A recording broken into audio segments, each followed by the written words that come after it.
ஆண்களே என்கிற தலைப்பில் சிவகாமி அவர்கள் தற்பொழுது வாதிடுவார்கள். இசைகளை 7ஆக பிரித்தான், சுவையை அறுசுவையாக பிரித்தான், நிலத்தை 5ஆக பிரித்தான், காற்றை 4ஆக பிரித்தான், மொழியை 3ஆக பிரித்தான், வாழ்க்கையை 2ஆக பிரித்தான், ஒழுக்கத்தை மற்றும் 1ஆக வைத்தான். அந்த ஒழுக்கத்திற்கும் உதாரணம் எங்கள் ஆண்கள் தாங்க ஐயா.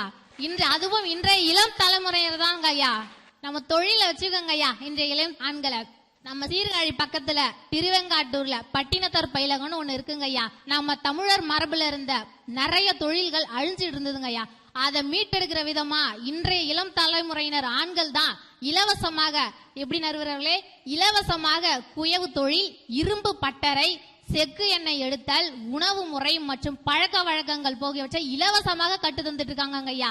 நம்ம சீர்காழியில பெண்களுக்கு கவிதை எழுதுறதோ பாட்டு பாடுறதோ வச்சுக்கோங்க ஐயா. அந்த காலத்துல இருந்து வைரமுத்துல இருந்து கண்ணதாசன்ல இருந்து இந்த காலம் ஏஆர் ரகுமான், அனிருத் வரைக்கும் பெண்களை பத்தி பாட்டு பாடுவதோ கவிதை எழுதுவதோ ஒரு ஆண்மகன் தாங்க ஐயா. எங்க ஆண்மகனை பத்தி ஒரு எழுத்து எழுதிருக்க முடியுமாங்க இந்த காலத்து பெண்கள்?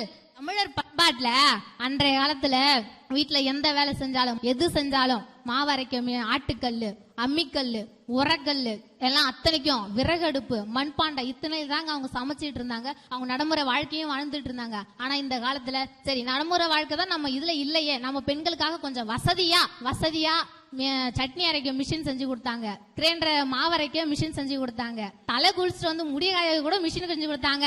எங்க ஆண்கள் தான் செஞ்சு கொடுத்தாங்க. ஏங்க அந்த காலத்துல வச்சுக்காங்க கூத்தாருக்கு நம்ம கொல்லிமலைய பரிசா கொடுத்தாருங்க வல்வில் ஓரி. இந்த காலத்துல 22 ஆசிரமம் நடத்துற ராகவலாரன் சகோதரர் வச்சுப்போம். ஆம்புலன்ஸ் எத்தனை ஊர்களுக்கு ஆம்புலன்ஸ் கொடுத்துருக்காங்க. நம்ம பாலா சகோதரர் விஜயகாந்த் விருந்தோம்பலுக்காக எத்தனை, அவர் சொத்தே அழிச்சாலும் நான் அந்த விருந்தோம்பலை வைக்கிறேன் அப்படின்றதுக்காக எத்தனை பேருக்கு இலவசமாக இன்றைய இளம் தலைமுறையின் ஆண்கள் எத்தனை பேருக்கு சாப்பாடு போட்டு வயிறு நிரப்பிட்டு இருக்காங்க. அதுவும் எங்க ஆண்கள் தாங்க ஐயா. பெண்கள் தான் நாங்க நோன்பு எடுக்கிறோம். கார்த்திகை 1 48 நாள் காலையில குளிச்சுட்டு மதியமும் குளிச்சுட்டு ஐயப்பா ஐயப்பா ஐயப்பான்னு மனசுல நினைச்சிட்டு தான் நல்லா இருக்கணும், தான் குடும்பம் நல்லா இருக்கணும்னு விரதம் எடுக்கிறவங்க எங்க ஆண்கள் தாங்க ஐயா. தமிழர் திருநாளே வச்சுக்காங்க. கடந்த ஆண்டு நம்ம நாமக்கல்ல வச்சிருக்காங்க கயிறு இழுத்தல், ஏறு தழுவுதல், மனித கோபுரம் அமைத்தல், இளவட்டை 80 கிலோ 150 கிலோ இளவட்ட கல்ல தூக்குறதுல இன்னமும் நம்ம தமிழ் கலாச்சாரத்தையும் இன்றைய தலைமுறையில் இருக்கிற தமிழர் மரபுகளையும் கடைபிடிக்கிறது நம்ம ஆண்கள் தாங்க ஐயா. விவசாயம் வேளாண்மையினாலே ஆண்கள் தாங்க ஐயா.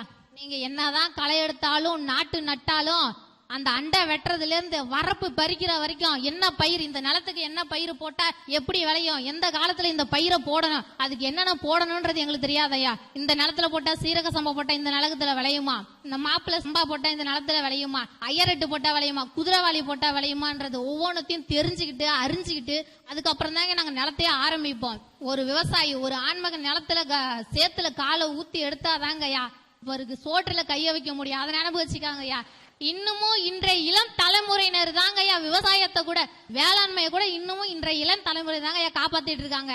எனக்கு இந்த இடத்தில் நின்று பேச அனுமதித்த அனைத்து நல்ல உள்ளங்களுக்கும் எனது நன்றியை தெரிவித்துக் கொண்டு விடைபெறுகிறேன். நன்றி, வணக்கம்.